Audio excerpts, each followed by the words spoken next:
Welcome to Real Estate Coaching Radio, starring award-winning real estate coaches and #1 international best-selling authors, Tim and Julie Harris.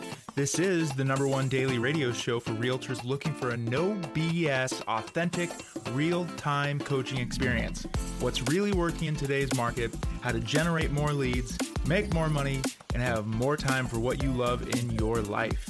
And now your hosts, Tim and Julie Harris.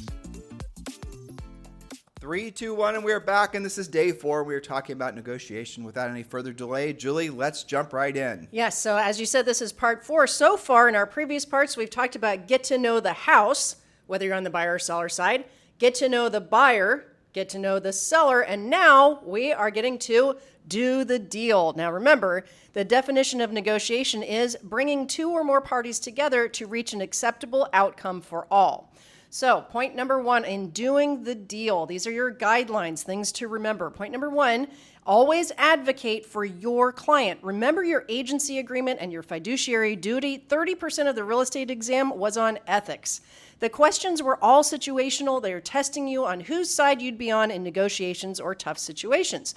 So err on the side of your client always and keep yourself out of trouble. Your job is to be a skillful advocate for your client. Make sense? Yeah, should be obvious. It should be, but I always like mindset reminders at the top of our series here. So point number 2, never reject an offer. Always, always counter offer, even if it is coming from a low ball or it seems outrageous to you or your client. Now, this applies for both sides, whether you're on the listing side or the buyer side. So if you submit an offer, what you think is a good offer on behalf of your buyer, and the seller comes back with what your buyer perceives to be an outrageous counteroffer, always counteroffer. That's right, because sometimes a buyer is going to come in low just to get the ball rolling, or a seller will counter at the list price, sometimes in previous market even a little bit higher, to show that they're serious about price, but at least they're willing to negotiate. So never let a deal die on your watch. Now, unless you find out the buyer is unqualified at that price range or the seller no longer wishes to sell, but general rule of thumb, don't ever just reject an offer or a counteroffer. There's a lot of skill associated with that, especially if you're representing the seller, because the seller is going to be insulted, so easily insulted. You have these stalwart type people that, are the bedrocks of society, and all of a sudden if they receive an offer on a property that they have for sale, especially if it's their own home, it's slightly less of list price. It is the biggest affront to them ever. They take it so personally. It's offensive. Okay, and here's the real psychology behind that. They are just not used to negotiating. That's the reason you have to essentially be the backbone for these folks when they're going through this process. So remember what Julie just said. When you receive an offer, even if your seller is all worked up about it because it's not exactly what they're hoping that they would receive, always counteroffer if it's necessary. If it's a good offer and if it's perhaps the best offer, then the smart thing to do is obviously accepting the offer and not negotiating on it at all. And you need to make it clear to the seller that in some cases, accepting the first offer that they receive, even if it is flying in the face of their previous experiences over the last 15 years selling properties. But in a market like this, you're going to want to accept the offer. Julie, I was reading an article, and listeners, this will kind of blow some of you away. You know, of course, about the mansion tax that passed in LA. Yes. Crazy. Okay, and you know about the mansion tax that was in Manhattan and all the rest of it. And so the essence of the concept of a mansion tax is in addition to all, like in LA, if I remember correctly in this article, there was already a transfer tax. Yes. And now there's an additional percent, it depends on what the house sells for. And they were doing this article on houses, mansions, if you want to call them that, for $5 million and above, and how much additional taxes are going to be paid, and how all the sellers that have homes for sale in that price range are basically desperately trying to get rid of these properties prior to the mansion tax actually taking place. But the story was on a property that was $38 million, and the tax alone on this new tax, the additional taxes would be $2 million. Wow. So when the house sold, if it sells after a particular date, and I think it's in the next 30 days, that's when this law takes place, that somebody, either the buyer or the seller, is going to have to pay that additional $2 million. In taxes. Right. And it's progressive, so it depends on what the house sells for. But this is in addition to real estate commissions. This is in addition to, the other conveyance fees. They have conveyance fees, transfer taxes, things like that in LA. Now on quote unquote mansions, you have even more taxes. Now the irony of all this is that where do you think that money, that who's going to end up paying the taxes? Most likely the buyer. And the article is summarizing that, well, this will mean the essentially deflation of luxury properties. It depends on the market. Yeah. In most cases, that's not going to be the case. The properties are just going to get more expensive, which is kind of interesting. But here's the Throw other the tax on the top, right? Right, but here's the other right, exactly. Here's the other unintended consequence of a tax like that. When you have a lot of inflation, which is taking place in a market near you, your market, and you're going to have normal price range houses where someone would have thought, well, I don't care about a mansion tax. My property is worth $650. Well, if you wait 3 or 4 or 5 years, now your property is worth an amount that where your house is now going to be subject to the mansion tax. Well, maybe that's not such a good idea to have a mansion tax. I know. Isn't that interesting? So, yeah, this all goes into the negotiation bucket, doesn't it? Well, again, it goes back to the podcast we did 2 days ago, where it really does take knowing exactly what's happening in the market. And if you're representing a buyer and you're in LA and they're buying expensive properties, you sure as heck better know about that mansion tax, because it does create a lot of really great motivation, leverage for that buyer to, because that seller is going to want to get the property sold before that tax is in place, for fear that they're the ones that are going to end up paying it. So, keep all these things in mind. That would be called exterior motivation foisted upon the seller, wouldn't Exactly. it? Okay, so point number 3, recognize that price isn't the most important item for many clients. A client who gets their closing and possession dates without having to move twice might be more flexible on the price than you think. A buyer who finds their dream home might suddenly be okay paying a little bit more, or even over a list price, to get their dream home. A seller who gets a lease back might take a lower price. So following our pre-negotiation checklist that we talked about on our previous podcast, that's going to sort all of this out and give you some negotiating tactics other than just price. Right. So Point number 4. Point number 4, emotions and logic. Now, this is an interesting one. Of course, you're going to use your comparable sales, your buyer and seller net sheets, facts about days on the market, list to sell price ratio, but don't forget about emotions too. It's okay to toggle back and forth to help your client make the best decision possible. So you can use phrases like, what will it feel like to not have to clean before the next 10 showings? Or what will it feel like to be moved in before the holidays or before school goes back? What would happen if we accepted this offer and were closed by the end of next month? Now, you said 2 things in those last points, and I want to go back to it. Emotions, for most people, translate to, from your real estate listing agent mind, or even from the buyer agent mind, a hassle factor. And Julie said, and it's something really interesting that will shock most of you that don't have a lot of experience, frankly, is that very, very rarely, even if a seller says the price or the bottom line or their walk-away check, right, is the most important thing, very rarely is it, because this is a house that they, for the most part, they're living in. Now, if it's an investor property, then it's probably price. But if it's something that somebody's living in with their family and their dog, then it's going to be convenience. It's going to be hassle factor. It's going to be Johnny and Susie's school schedule. It's going to be the holidays. Those are things that often times will be far more influential on their decision than the net proceeds to them. Or even, on the other side of it, how much the buyer is willing to pay. Convenience trumps all. And it's actually interesting. You and I had a conversation the other day with John, remember? Sure. Yeah. And he is a, frankly, very famous and successful financier, I guess is the best way of explaining it. And I'm not going to use his last name. And we were trying to explain to him housing from a perspective that he absolutely positively had never thought of before. I think you're right about that. It was fascinating. He was telling us about M1 and M2 monetary supply and interest rates and the effect on the quantitative easing and all the rest of it. He was giving us a very interesting academic approach to what his perception was of what housing was. And then Julie and I had to sort of bludgeon him. We had to fact him with actually what was going on. And I was shocked how much he did not actually know about residential housing. Well, that's right, because a lot of the finance guys just kind of put it in another asset class that maybe, housing must just work like everything else does. And they don't take into consideration that people buy and sell because of their circumstances primarily. Convenience, to your point, right? Over, I would say, for the most part, again, maybe not with investors, but over the actual dollars and cents. It's all it's all convenience. We had to explain to him that 50% of the homes in the United States are owned, and the other 50% of the homes that have mortgages for the most part that are like giveaway mortgage rates now, less than 3.5%. That are not adjustable. Exactly, and so most people who have mortgages have fixed rate mortgages at 3.5% or less, and have 50% equity in their home. After we explained all this to him, his thesis that there was going to be some sort of devaluation of real estate just evaporated right in front of him. He was not exposed to any of this kind of thinking. But again, this all plays into, I'm actually thinking about inflation as we're going through these points.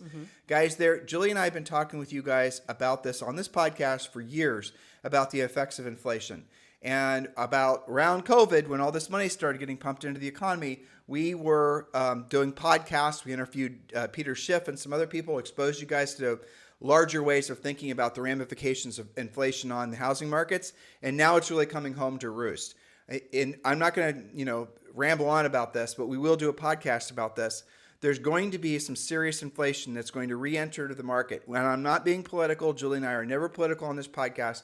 We're just stating facts. That's going to cause home values to go through the roof.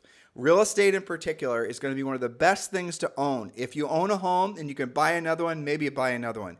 If you own a home, don't sell your home. Real estate is going to go through the roof if for no other reason than inflation. So you're going to be living like some of you who have these mortgages based on 3.5%, and let's say your payment is $3,500 a month. Some of the things that Julie and I are starting to expose ourselves to, where it looks like what the inflation rates could be, you're going to be sitting financially so well off that you can't even fathom it. We heard somebody, I'll just say it, actually it was Peter said, that Peter Schiff said it's possible that asset prices, aka real estate, in the next 2 years could double if not triple. Now I want you to think about that. If you have a $400,000 home, then it goes to 8, then it goes to 1.6. And you're thinking, well, how is that possible? That doesn't even make sense. Well, if you were to go back, I don't even know how many years, 50 years, and you were to tell your grandparents that the house they bought from Sears that they had delivered to, your local Sears, people used to buy homes from Sears, by the way, and they deliver them, and for the most part, the homeowners would build them themselves.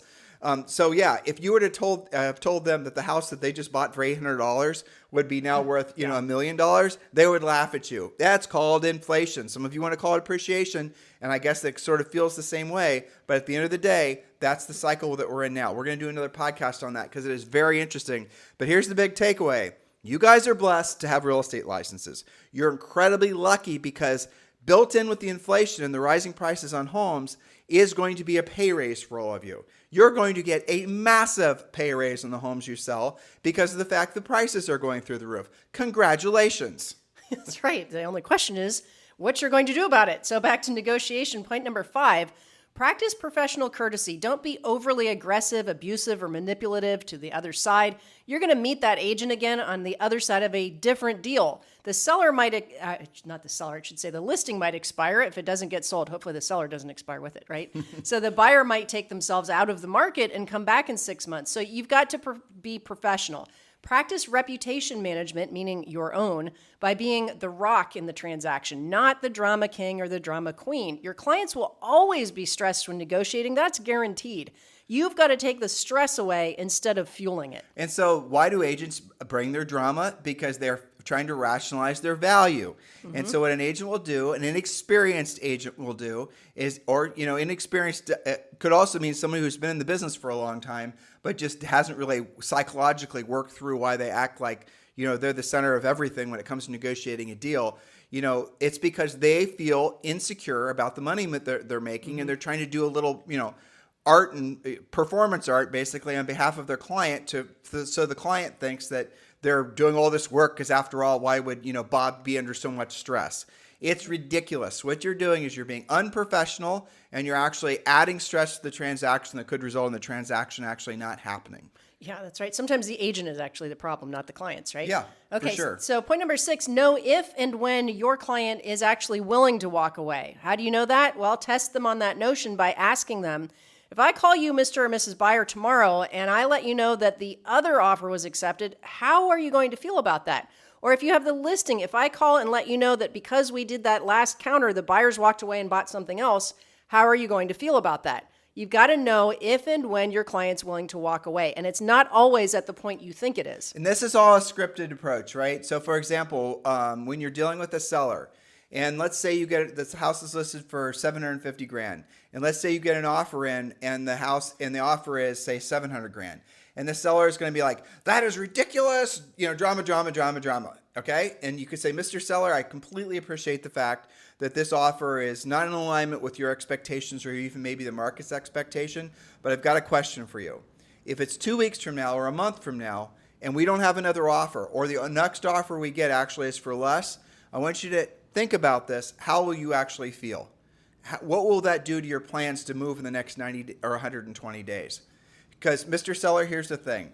Even though this isn't the first offer, this shouldn't be our last offer. Let's go ahead and negotiate them and then work the deal out. But don't lose any offers, even if they feel like they're too low, over drama or unrealistic expectation from the seller. All sellers are going to have unrealistic expectations. Especially now. Every single one of them. And you, dear listener, have been spoiled by this crazy seller's market. Now that is gone, and is going to even be more so over the next 12 months, and over the long period of time, you're going to have to get really good, to Julie's previous point, of being a bedrock. That is the reason that many of you guys are joining Premier Coaching. You're joining Premier Coaching because you want to be around and associated with a like-minded community of real estate professionals who are going to make this their market because of this market. Their mindsets are being of service to other people, and they know the way they're going to do that is through their skill set. Text the word Premier to 47372. Text the word Premier, Premier, to 47372. Or just simply go to premiercoaching.com. You can join now for free, and it does give you immediate 30-day access to Premier Coaching, including a daily semi-private coaching call with one of our Harris certified coaches. So go ahead and text the word Premier to 47372, or just go to premiercoaching.com. Remember, when texting, message and data rates may apply.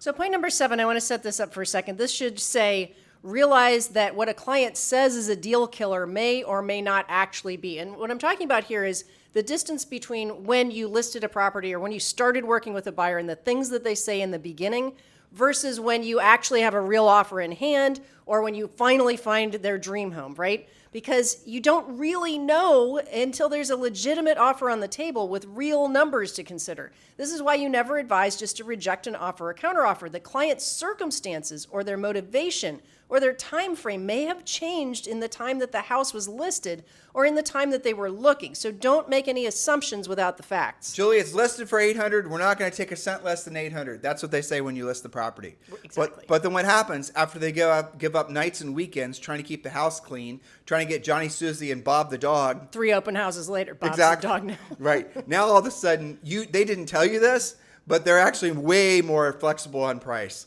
And it's getting closer to their actual have-to-sell date, right, when the new construction is going to be done. So you've got to revisit motivation and remind them of their time frames. And remember, the market is wearing them down. Yeah, when I wrote that point, I had all these, memories of you and I would take listings, and at the time the seller would say, "I'm not taking 1 red cent less than this," or "I'm not moving before that date."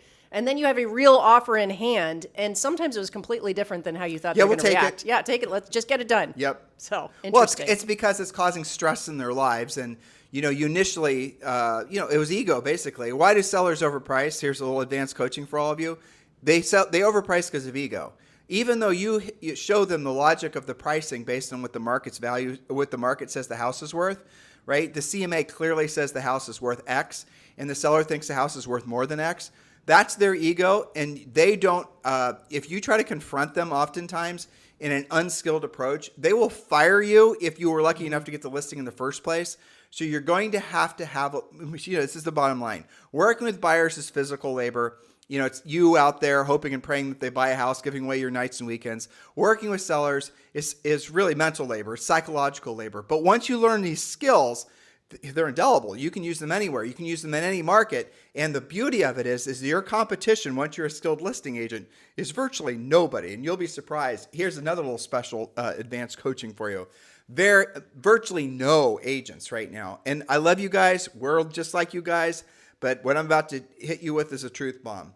If you've only been selling for the last 15 years and you've never sold in a transitioning market, by the way, if no one's ever sold in a transitioning market like what we're experiencing now, so don't feel bad, right? We've sold in a lot of down markets, and the housing crash was certainly worse than this. But this is a whole new set of gumballs that are going to have to, go into the machine before we figure out what the output's going to be. Well, you don't have the skills you think you have, and many of you, unfortunately, are going to find out by losing on the job. Don't do it. If you're a successful listing agent right now, if you've got listings and you're already feeling the market shift and you're realizing that some of the normal things you've been saying in the past just aren't working, and some of the normal, ways you've motivated buyers to write offers aren't working, you need to upgrade your approach and do it before you lose. Don't let yourself lose once, let alone lose multiple times. It's too expensive. That's right, especially given the average commission these days, right? So point number 8, be realistic with your negotiating based on market conditions. Now, this applies to whether the market is hot or not. So here's some examples. If your listing actually has been on the market for a month and still doesn't have an offer, meanwhile showings are slowing down, well, you might take your only offer more seriously. If your buyer hasn't seen a single home except for this one that even meets their criteria at all, well, they need to offer something acceptable if they expect to actually buy the home. Now, this has a little tiny mini point here. By the same token, if this is a brand new listing and this is the first weekend and there's tons of showings on it and you know there's multiple offers and there's no other choices, well, your buyer's going to have to come in strong on that, aren't they, if they expect to buy it. That same house, or house down the street, sits on the market 30 days, well, that's going to be a different negotiating scenario, isn't it? The seller's going to be in a different mindset, listing agent different mindset, less competition, from other offers, and maybe more choices. All right, point number 9. Point number 9, consider the possibility of a secondary negotiation with the inspection, another thing they haven't had to deal with. Okay, right? now, if you're on the buyer side, personally, we don't think it's ethical for you to basically set your buyer up to bludgeon the seller after the home inspection, especially if there's no real issues with the home inspection in the first place. And if you tell the seller, or the buyer rather, that that's your plan, you're going to bludgeon the seller with the home inspection. What if the seller says no? You're not approaching the negotiation with that buyer ethically. Just keep that in mind. 100% agree with that. Yes. So the secondary negotiation with the inspection, well, maybe the seller's going to come down from the list price, but that's in exchange for no inspection remedies. Maybe if the buyer pays 5% over list price, they're actually going to expect the seller to fix some more things. The accepted price can affect the inspection scenario positively or negatively. And I 100% agree. You should never coach anybody, buyer or seller, exactly how you think an inspection negotiation is going to go. What if you did tell the buyer that they could beat on the seller with the inspection items in the attempt to get the price down? What if the seller actually says, yes, I'll fix those things? Point number 10, don't text your negotiations. That should be obvious. We'll just blaze through this point. Bottom line is now, if you're texting paperwork and contracts and that's the only way, then that's different. But at the end of the day, no one texts as clearly as they speak. And it's too easy, especially if that's, let's say you're on the buyer side, that listing agent's receiving a lot of, texts and other communication, that your text is most likely going to get lost. There you go. Just don't do it. And actually, Julie, as you were reading that last point number 9, I received a text from somebody who was actually asking. This is a gal that was part of a KW team. I don't care if I say it. And she was joined as a buyer's agent, and she was struggling with the KW team, and nothing was working out, wasn't making any money, the whole thing. And she asked me what she should do. And my first thought was, well, you should have asked me this question a year ago. But, the best time to plant a tree was 20 years ago, and the second best time to plant a tree is now.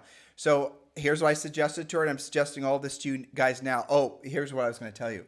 So like we hear constantly, she did have a coach. She does have a coach. Yes. And with Keller Williams. And she said she learns more from our podcast than she does from her coach. We hear that constantly. Yeah. Now, why is that? Because Julie and I are actually professional coaches. We've done this for a living for a long period of time. In addition to that, we were massive producing real estate agents. If you look at our pedigree, there is essentially maybe 2 or 3 other quote unquote real estate coaches in the industry that I think, resume for resume probably would match ours, I'd realistically. agree. Yeah. But the reality of it is if you are in a coaching relationship and you are learning more from our free podcast, that is not really a coaching relationship you should probably stay with, because chances are that coach is not going to be able to help you through this new market because they don't know how to, otherwise they would be. Doesn't it make sense? So we love the fact that you guys love this podcast, but this is just training. This is a podcast. This is not coaching. So remember, the next logical, normal step for all of you is to join Premier Coaching. Text the word Premier to 47372. Text the word Premier to 47372, or just go to premiercoaching.com. And remember, when texting, message and data rates may apply. And you can join Premier Coaching for free. Next point. Yes, and this is my final point because I actually have a call with a new client in You do. 2 minutes, and I'll let you wrap up after that. So point number 11, don't speculate or make up stories about the buyer, seller, agent, or house. Operate from facts, not fiction. It's easy to make assumptions in the heat of battle, but they are rarely correct. Take a breath and ask yourself, are you thinking this because you have evidence of it, or are you speculating about the seller's situation, buyer's situation, what's happening with the home inspection or the house or any of those things? This comes up on coaching calls when we're doing little diagnostic things, what's going on with a negotiation. And I always say, look, let's not speculate. What are the facts involved in this so that you can make good decisions and advise your clients properly? Back to you. Point number 12, look for a solution, not a fight. Use scripts. And again, this is a scripted approach, but you have to, if you're not a very experienced negotiator, and in this last market, you haven't really had to be. It's sort of taking the highest price and, how high will the buyer go over asking price? That wasn't really negotiating. That was just essentially order taking. But now where you actually have to negotiate, you have to learn how to script your approach so that you keep your ego out of the conversation, and so you keep the other parties, frankly, their egos out of the conversation as well. And some of the little scripty things that we can give you now is like, help me understand where your client is coming from, or what would happen if we did this, or, be a problem solver, not a problem maker. There's a lot of different ways that you can convey so for example, let's say you're representing a buyer and an offer, and the counter offer comes back and it's out of alignment with the buyer's expectations and even the market. You can ask the listing agent, so help me understand why this is the best option for both the buyer and the seller. So what we're going to coach you to do is how to have conversations that result in home sales, but doing it in such a way that you are keeping your ego out of it, and you're also, because of the way you're phrasing the questions, helping the other side to keep their ego out of it as well. It is a little bit of Jedi mind trick, it's a little bit of NLP, but it's also mostly skills. So hopefully that resonates with all of you. Point number 13, consider using video to get your point across in a non-confrontational way. Sometimes the other agent, buyer, seller will, Julie said, demonize the other party out of frustration, lack of information, or lack of skill. Humanize your side of the negotiation to settle frayed nerves by clarifying your intentions. Make a video that the other agent can use to get the deal done. And I know that some of you are going to say, Tim, that sounds like you're sending love letters to the seller on behalf of the buyers. I'm not suggesting that, nor was Julie in point number 13. What we're merely suggesting is that when there's any sort of complexity to a contract, that you maybe accompany your offer with a video that you can then, maybe the listing agent or the buyer agent chooses to share that with their customer, right? Does that make sense? Point number 14, you guys know what this is. Make sure you join Premier Coaching. And the best thing about Premier Coaching is it is a community of like-minded real estate professionals that are making this market their market. So again, Julie and I have been reading, listening to tons of podcasts, and thankfully talking to a lot of really, really smart people. And we're all trying to take their temperature of what they think is going to happen next. There has never been, in the history of the world, okay, there's a big statement, but it's true. There's never been any example in the history of the world for anything that's like what's happening right now in the economic system.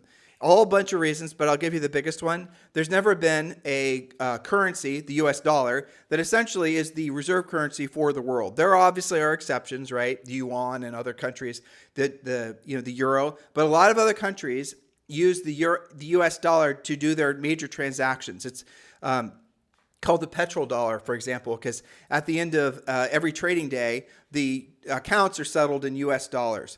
So the US currency has become essentially the globe's currency. Now, when people say, and there's a lot of smart people that have speculated that there's going to be some sort of, devaluing of the currency. Could happen.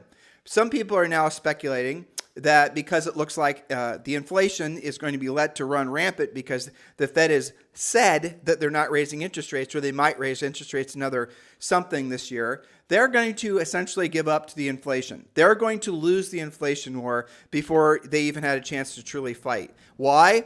Because when they raised the rates, and they, it was very quick, and you could argue did the right thing, trying to slow the economy down, trying to slow inflation. What they have done is they've created seismic shifts in banking, for example, and it's going to happen in other things. Julie and I have a lot of friends that are in commercial real estate, and we're listening to what they're describing to us as there is an absolute huge problem that's going to be looming in commercial real estate in most of the major cities in the United States because of the fact that these leases, a lot of the leases, are coming up, and let's say, for example, somebody bought a building for $10 million. And the bank loaned on the building with the understanding that the minimum lease value for the building would be, X number of dollars. And so if the leases were to be lowered, it would devalue the bank's investment. So the bank said, I will give you $10 million, but you've always got to be keeping the minimum amount of rent you're taking in at this amount. It's not like if you were buying a single family home where you could adjust the rents up or down and it's up to you. You're partners with the bank, assuming you have a loan on it, which most CRE does. And then if the bank's not going to want you, you actually could be considered to be in default if you raise, or if you lower your rents. You following me on all this? So what's going to happen is in many major cities, and I'm just giving you guys a next hypothetical domino to fall, you're going to see a lot of these properties that are going to be going vacant. And in order to get them rented, they're going to have to lower the rents. If they lower the rents, they devalue the asset value, which is going to put additional pressures on the banks. We are going to see all kinds of problems if the interest rates continue to rise. That's the reason, amongst a whole bunch of other things, they're not going to raise the interest rates anymore. And guess who told you guys this, 2.5 years ago? Julie and I did. And the other big reason why is because there's over $30 trillion worth of debt. Like it or not, the U.S. government, the Fed, is now printing money again. That's where this money to save the banks is coming from. They're not calling it quantitative easing or all these other things, but that is in essence what they're doing. They're printing money again. That money is going to make it into the economy as inflation because they're devaluing the currency. So you're going to see, again, look at it in England, 2 days ago, that their inflation rate is now over 10%. Same thing's going to happen here. So how does all this what does all this mean to you? We are going to be in a long-term inflation, cycle, which is going to be substantially higher than 2 or 3%, which most of us have gotten used to our entire adult lives, And it's going to be something that's going to require all of us to sort of reframe how we think about money. It's going to be weird. You're going to buy a house. I'll just keep it to real estate. And you're going to sell a house, and you're conditioned to think, well, maybe the house will go up 3 or 4% per year. But now it's going up 10 or 12 or 15%. If you're renting, renters are really going to suffer because renters are going to have their rents increased, and it's even going to be harder for them to save the down payments to buy homes because the homes are even going to increase even more in price. And obviously, the interest rates are probably going to stay in the same range they are now. You guys get it? So this is going to completely shift a lot of the major things in the economy. And it's not going to bounce back to the way it was probably for at least 10 years, if not the rest of all of our lifetimes, unless you're like 9 and you're listening. You guys are getting this overarching point? The worst thing you can do is wait around, physically wait around like you're waiting for a bus, or even mentally or emotionally wait around for things to go back to the way they were. The best thing you can do is listen to this podcast, because Julie and I are studying the hell out of really what the ramifications of inflation are going to mean to housing, to real estate brokers, to real estate agents, to mortgage rates. We're studying this so we can give you guys best of breed information. We're talking to, we're so blessed that we have people that are willing to share their, deep, dark thoughts about what's happening in the economy. A lot of them as neighbors. Peter Schiff and some of these other people that we know, and they're telling us what they actually think, which, by the way, if you listen to Peter's podcast, which Julie and I do every week, he pretty much, he says there's no two sides of Peter. What he says on his pod is exactly what you hear in real life. But we're going to see asset prices. If you guys want to know, like I've been asking all these guys, so where would you put your money now? Or where are you telling your friends and your family, or are you putting your money? Here's what they all say: assets. Assets. In the short run, they're saying equity. That's U.S. stocks and things of that nature. In the long run, anything that's a store of value, that's going to be real estate. That's going to be, wait for it, gold. That's going to be other things. Anything that essentially has a long-term track record of being a store of wealth will continue, if not more so, over this next cycle that we're about to, essentially it's really going to take heed. And people aren't going to be questioning it anymore. It's not going to be, everyone's just going to accept, doesn't matter what side of the political aisle you're on, that this inflationary thing is not just going to go away. The fight to essentially get the inflation rate down is over. It is over because the ramifications of raising the rates would mean more damage to the economy than inflation would. People have been talking about hyperinflation. I've been researching, what does that word even mean? And people bring up examples of, Germany and, Venezuela and all this. But this is the best definition I came up with. It is possible, though I don't think it'll happen, it is possible the prices could go up inside 90 days by like 50% on virtually everything. Now, again, you're in real estate, so you get a raise. Go you. And also remember, there will always be people, no matter what's going on in the economy, that have to sell their homes. That's the reason we teach you guys to be focused on being listing agents, but there'll also be buyers on the other side of those transactions too. It doesn't matter what's going on in the economy, because in residential housing, people are buying for a place to live. People are buying a place for security to raise their families. That's what people are doing. That's what their focus is.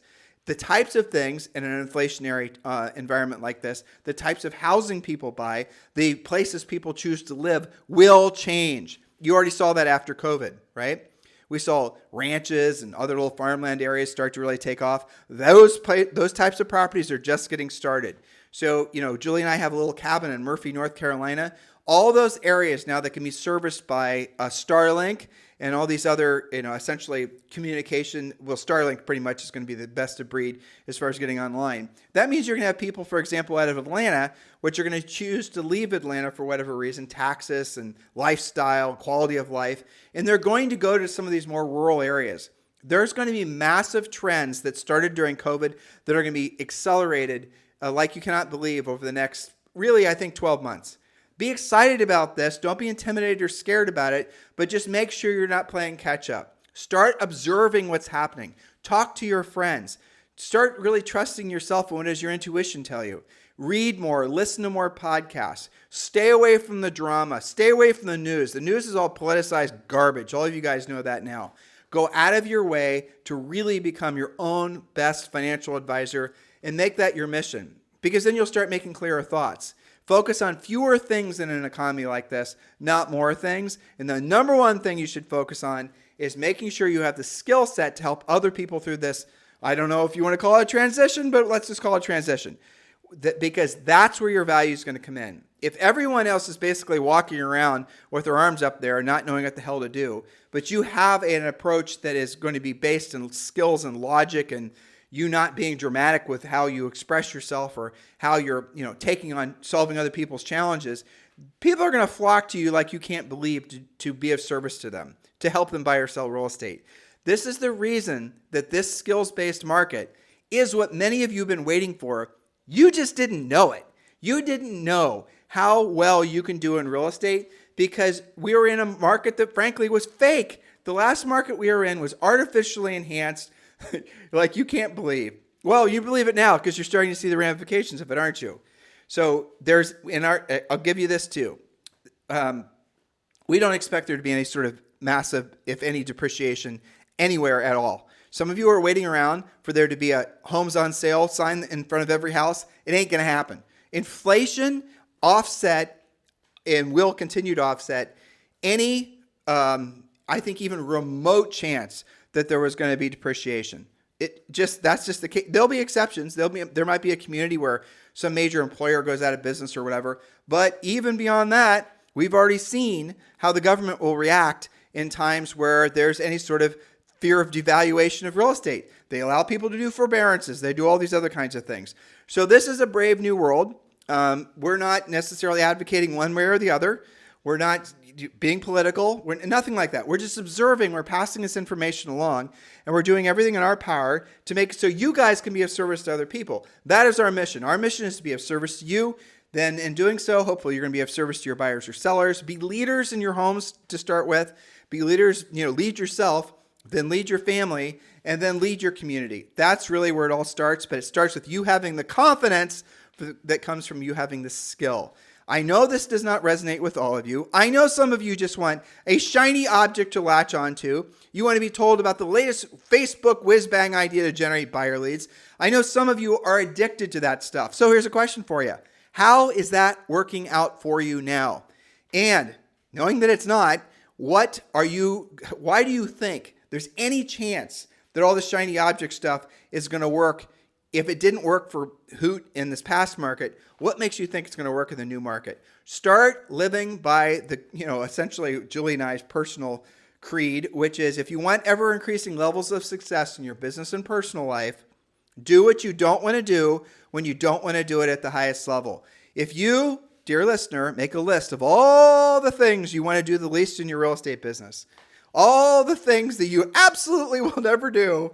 I bet you every single one of those things has something is basically you having a direct conversation, primarily with the seller, about listing their home. Okay, want me to prove it to you? How many of you right now, and maybe there's 18,000, there might be 30,000 that listen to this podcast, how many of you right now, if I gave you the challenge of going out and communicating with 10 for sale by owners, would actually do it? I know statistically, maybe one. I mean, like 10% of you would. That's it. Why? Because why? You don't have the skill set, because you don't have the mindset. But what if you knew that those for sale by owners all pretty much ask the same things in the same exact order? What if you had 100% confidence that you knew what to say, you knew how to say it, you were a skills-based agent? You would love talking with those for sale by owners because you know it's going to result in a positive outcome for them and for you, right? Why don't you have that approach to your real estate business opposed to being so possessed with the latest branding, marketing, whiz-bang idea? Guys, listen, we do teach branding, marketing, and we do have some whiz-bang ideas that are part of our coaching program. But in a market like this, to lead with those things is an exercise in futility, especially because everybody else is leading with those things. All your competitors, they're all gravitating towards the latest, how to make a video on YouTube or whatever. What you should be doing instead is you should be focused on, okay, who are the people in my marketplace right now who absolutely positively have to sell their homes, and how can I get myself in front of as many of those people as possible, knowing what to say and how to say it, so that I can convert those people to my listings? Why don't you do that instead? Why don't you, instead of spending all your time doing speculative things with regards to lead generation and running your business and your life for that matter, why don't you instead do what you don't want to do when you don't want to do it at the highest level? Why are you struggling with that? Because you believe you shouldn't have to? How much longer are you going to believe that? Hasn't life taught you by now that everything you want in life is on the other side of doing what you don't want to do when you don't want to do it at the highest level? Haven't you experienced enough of life by now to know what I'm telling you is the truth? So stop resisting it, guys, because what you want in life, your highest and truest purpose on this planet, is on the other side of that. Because the other side of that is you realizing that your job is to be of service to other people, to help other people to solve their problems. And in order to do that, in order to earn the right to solve other people's problems, you have to have the skill set. That's your job to learn that. And obviously, that's what we teach you to do in Premier Coaching.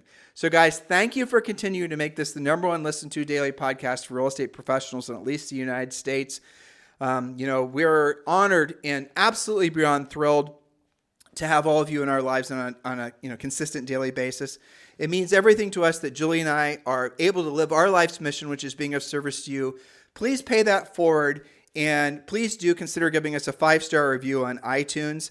It is something that means a lot because it does it basically tells iTunes to give us more exposure to other people who might, be fans of the podcast, other real estate agents around the world. And for all of you, I noticed we are picking up a lot of listeners, primarily in Europe. Welcome, welcome, welcome. We certainly love knowing more about your markets, what's going on there. It is interesting that most of the residential real estate in the entire planet is now sort of going through the exact same cycle. And some of these markets, and I'll tell you guys, what Julie and I do as well is we'll look to see what the markets are doing in Italy, what the markets are doing, different countries, different economic systems, just all kinds of different things. But it is fascinating to see how they're all reacting to inflation, because what happens there probably will happen here. And guys, what's going to happen here is you're going to make the most of this market because you are a loyal podcast fan. You listen to us every single day, and you are excited to be of service to other people because of this market. And to all of you, we salute you. You guys have a fantastic day. We'll talk with you on the show tomorrow. This podcast is a part of the C-Suite Radio Network. For more top business podcasts, visit c-suiteradio.com.